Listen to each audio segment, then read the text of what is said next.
The 1986 Chernobyl nuclear accident was a turning point in the social and political aspects of nuclear power. This disaster remodeled the global opinion of nuclear power, crippled the lives of those around the plant, and was a key factor in the Soviet Union's downfall. It was a warm summer night in April of 1986. The small town of Pripyat slept peacefully just 3 kilometers away from the Chernobyl nuclear plant, oblivious to the immense danger they were in. At this moment, an unthinkable anomaly had occurred within the depths of reactor number 4. At 1:23, the reactor exploded in 2 huge blasts, spewing out superheated metal and a large amount of radioactive clouds. Workers scrambled to extinguish the molten inferno raging within the reactor, unaware of the deadly levels of radiation. The Chernobyl disaster was the result of many actions made and shortcuts taken throughout the decades the Soviet Union or USSR existed, but also ignorant actions of the test officials just minutes before the disaster. Through mistakes small and large, this disaster left a lasting scar in history with impacts affecting millions to this day. The Soviet Union was a powerhouse. In its short existence, it had become a nuclear superpower thanks to its atomic program. According to Stalin, it was not worth spending time and effort on small-scale work, and that they should conduct the work broadly, on a Russian scale. Thus, furthering the development and widespread use of nuclear power became the nation's highest priority, rivaling even the reconstruction of the Soviet motherland after the Second World War. Through this rush, safety was considered unimportant and secondary to the design due to its higher costs. Moreover, because production of nuclear weapons through these plants was treated as central security, any deaths in the process were treated as reasonable trade-offs. As A.M. Petrosians commented in the Moscow Chernobyl press conference, science requires victims. Additionally, through the use of propaganda, every citizen was convinced atomic energy was safe. Nuclear power stations are like stars that shine all day, remarked academician M.A. Styrkovich. We shall sow them all over the land. They are perfectly safe. Although the design flaws of the reactors were well known to Moscow, any criticism of nuclear power was treated as an attack on science and considered treason. Predictably, with all these issues, many accidents arose due to mismanagement and negligence of proper safety precautions. After decades of lies and cover-ups, the Soviet Union was about to have their past mistakes catch up to them. Ironically, the disaster at Chernobyl occurred during a test on the reactor's safety systems. The purpose of the test was to determine if the turbine's momentum could power the reactor during a grid blackout. After multiple failed attempts, the plant manager Viktor Brukhanov decided to give the test another go. The test was to be conducted by the plant's day shift, but unfortunately was postponed due to extra power demands from Kiev. This meant the test had to be undertaken by the night shift, who had not been properly instructed. At 23:10, the test got permission to proceed. While setting up for the test, an operator error caused the power level to plummet. To combat this, the operators pulled an excessive amount of control rods, going against safety procedures. This breach in safety guidelines rendered the reactor unstable and prone to runaway. Eventually, the reactor power was raised to 200 megawatts, still far below the 700 required, but at 1:23:4, the test began anyway. All external power to the reactor was shut off, and undetected heat began to build up. At 1:23:40, the test had ended successfully with the press of the AZ-5 emergency reactor shutdown button. This should have shut down the reactor, but due to the AZ-5 emergency rod's graphite tip, it did the opposite. Graphite has the effect of accelerating reactions and was one of the RBMK-1000's design flaws. Instead of shutting down the reactor, the rods entering the core triggered a reactor runaway. Fuel elements rapidly overheated and exploded, jamming the control rods and preventing them from entering the core. The pressure was too much for the reactor and it blew the 1,000-ton lid straight off. A few seconds later, a larger hydrogen explosion blew the walls around the reactor apart, killing 2 workers instantly.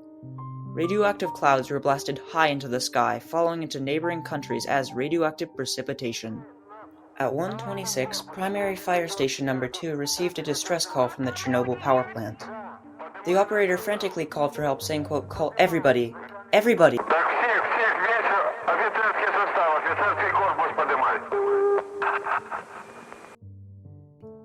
2 minutes later, firefighters arrived at the scene of the disaster. They wore minimal protective gear and were unaware of the deadly level of radiation around them. Sand and boron were dumped into the burning reactor in an attempt to slow radioactive discharge and put out the fires. After foreign intelligence detected the incident, the Soviets concluded that they could no longer keep it under wraps. 36 hours after the explosion, orders were given to evacuate the town of Pripyat. the inhabitants were given no reason as to why they needed to leave. Атомной электростанции в городе Припяти складывается неблагоприятная радиационная обстановка.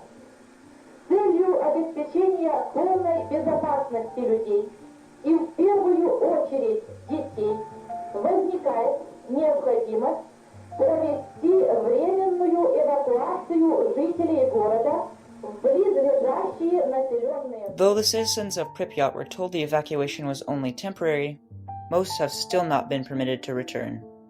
800,000 workers called liquidators were brought in to decontaminate the site by hand. Construction began on a containment structure to conceal the crippled core. After months of hard, deadly labor, it was complete. Though this marked a milestone in the cleanup of the disaster, it was only the start of its consequences. The liquidators who were sent in to deal with the disaster's aftermath were falling fatally ill. This sudden illness was caused by the large amount of radiation they had been exposed to. Within a month, over 120 lay dead, buried in lead-lined coffins. The radiation ravaged them, destroying their bone marrow and other vital organs, leaving the survivors with life-altering disabilities. The disaster became a catastrophic turning point in their now short lives. Additionally, perishable goods produced near the reactor had to be disposed of due to the radioactive contaminants they could possibly contain. Many farmers were forced to sell their belongings in order to feed themselves, yet like the citizens of Pripyat, they were kept in the dark as to why. Although Chernobyl is regarded as the deadliest nuclear accident in history, the International Atomic Energy Agency, or the IAEA, and other international institutes provide an alternate opinion, claiming that the effects of the disaster were highly overplayed. According to their study, many health effects experienced were incorrectly attributed to the disaster, and that the only major change is the amount of thyroid cancer cases in children due to the radioactive iodine-131. Though the study is highly regarded, many private groups criticize it, claiming the Soviets were cooperating with the study to make the effects of the disaster seem negligible. Even before Chernobyl, the Soviet Union's future looked bleak. As an attempt to mend it, new Soviet leader Mikhail Gorbachev implemented the policy Glasnost, introducing government openness. This policy, although intended to restore the fallen Union, did nothing but accelerate its demise. The Soviet government ignored Glasnost when the disaster occurred and denied the severity of the incident. Because the government had gone against their word of openness, the citizens were outraged. Attempting to stay in control, the government increased the safety of the RBMK reactors by increasing the amount of control rods and creating an improved safety protocol. However, it wasn't enough to satisfy the populace, and many reactor projects were cancelled. This inevitably marked the beginning of the end. 5 years after the disaster, in August of 1991, Gorbachev was arrested in a bold attempt to gain power within the government. 2 days later, Gorbachev returned, but by then, the citizens' already weak faith in the government had completely dissolved. Protests and rebellions transpired all over the USSR, and after 4 months of protests, the once proud Union collapsed, leaving 15 independent countries free from the iron grasp of its dictatorship, with Chernobyl marking a turning point in the Union's history and a key factor of its demise. To this day, many impacts from the disaster are still being felt. In America, Chernobyl had a larger impact on the opinion of the populace than even 3 Mile Island, a local event. According to an ABC poll, 78% of the 1.5 thousand people interviewed said they opposed nuclear power, a big leap from when only 25% opposed nuclear power in the 1970s, as their opinion was remodeled in relation to the incident. Outside the US, larger changes are seen. In the 32 years before Chernobyl, 409 reactors were constructed globally. In contrast, in the 3 decades afterward, only 194 were built, with Germany canceling more than building. Today, many believe that Chernobyl only showed mankind has no way of safely harnessing the destructive power within the atom. As Mikhail Gorbachev stated, Chernobyl opened my eyes like nothing else. In 1986, a disaster shook the world. This atomic accident was a significant turning point in many facets of nuclear energy and marked the end of a world power. People across many countries were crippled. Rooted in mankind's attempt to control an underestimated force, the Chernobyl nuclear disaster still affects the creation of new plants today. As theologian Paul Ramsey puts it, men ought not to play God.